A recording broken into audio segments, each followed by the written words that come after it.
Justement, le coronavirus et le confinement auquel sont soumis des millions de personnes à travers le monde ont bouleversé notre quotidien. C'est une réalité. Un nouveau mode de vie s'impose donc. Élèves et étudiants sont maintenant appelés à apprendre depuis chez eux. C'est le sujet de la chronique du jour avec Ilham Brada, avec moi sur le plateau. Bonsoir Ilham. Bonsoir Manel.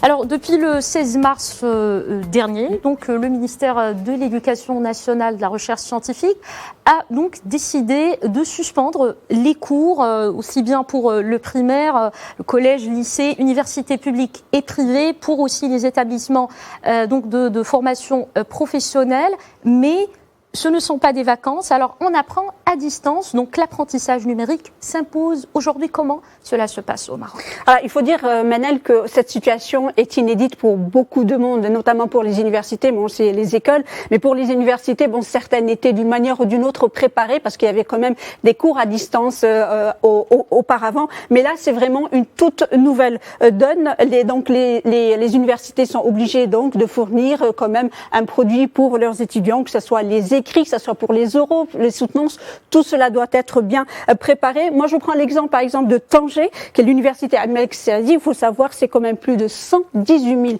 étudiants et pour 228 filières. C'est quand même énorme. La tâche est quand même n'est pas facile. Et pour nous en parler, nous joignons au téléphone le professeur Mohamed Rami, qui est le président de l'université Al-Malik Saadi.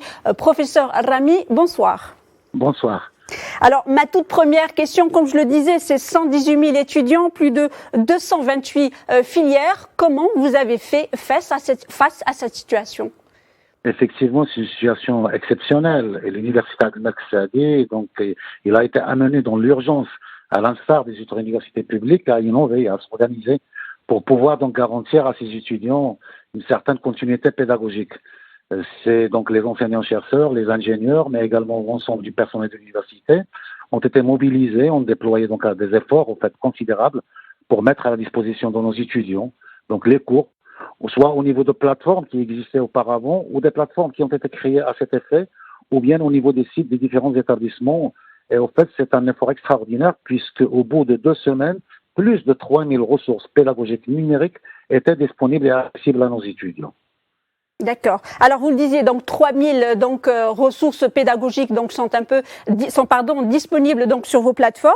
Donc 15 établissements quand même. Il faut rappeler que l'université Al-Malik Saadi, c'est 15 établissements 15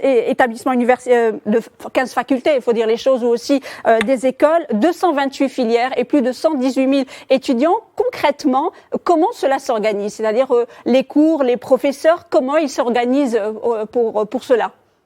Effectivement, donc cela, ça dépend bien évidemment du type d'établissement. Ce sont des établissements accès ouvert ou des établissements accès régulé et bien évidemment le nombre d'étudiants qui sont inscrits par filière.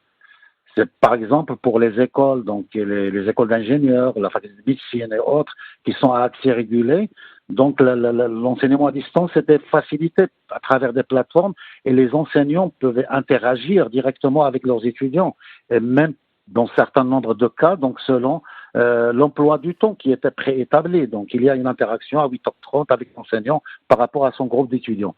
Par contre, pour les établissements à accès ouvert, tels que les facultés de droit, les facultés de lettres et la faculté des sciences, les cours on les a mis sous forme de polycopiés, donc numérisés, qui sont téléchargeables par les étudiants. Mais également, nous avons enregistré des conférences qui ont été diffusées soit via des plateformes institutionnelles ou bien à travers les réseaux sociaux. Et nous avons également utilisé la télévision nationale pour diffuser donc un certain nombre de cours. Et nous avons démarré aujourd'hui donc avec la radio régionale d'El Hoceima, de Tétouan et de Tanger. D'El Hoceima a démarré aujourd'hui donc la diffusion d'un certain nombre de cours. Très, très bien. Alors, juste une toute dernière question, mais très brièvement, professeur Rami.